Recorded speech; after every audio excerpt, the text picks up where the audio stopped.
Tech is known for hiring people not based on degrees, but whether or not you have the technical skills to do the job. I'm living proof that it's not only possible, but it can lead to a fulfilling, layoff-proof six-figure career. In this video, I'll share not only my journey into the tech world without a degree, but I'll also talk about why GovTech is the go-to industry right now for people who want to get into tech without a degree whatsoever. GovTech hiring is up 36%, and it's now more open to people without a degree than ever before.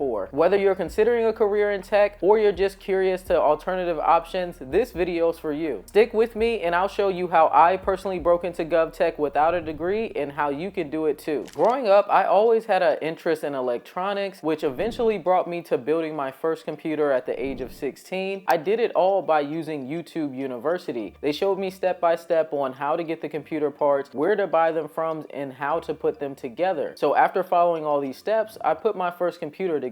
While I was in high school, I was sleeping through all of my classes. So I was trying to figure out a way how to get out of all of these classes because I just wasn't interested in traditional school. One of my advisors told me about a vocational school that we had, and you could take an IT class instead of going to your regular classes. So now with me being 16 years old, I'm going to a vocational school every other day, and I'm learning about the basics of computers. They're teaching us about computer software, computer hardware, how to troubleshoot computer issues, how to build computers, how to fix them, literally everything that you need to know for a help desk job. This class prepared us for the CompTIA A+ certification. I ended up taking both parts of the test and I passed both of them on the first try. The CompTIA A+ certification completely opened the doors for me to get into tech and get my foot in the door in my first IT intern role. At 16 years old, my only focus was to keep practicing, keep learning more about tech so I could become a better IT professional. So I was able to build more practical experience by doing labs at home that I found on YouTube and by asking my manager if I could do more technical work while working this first tech job that I had at 16 years old. They started to let me reformat hard drives and install operating systems on them, and that's when I started to feel like I was really gaining some traction in the IT field. When it comes to IT careers in the GovTech industry, they are more focused on people having practical hands-on skills, and degrees are not a requirement for a lot of different roles. If you look at the federal government's website, usajobs.gov, they have an entire job series that does not require a degree whatsoever. So if you go onto usajobs.gov and you search information technology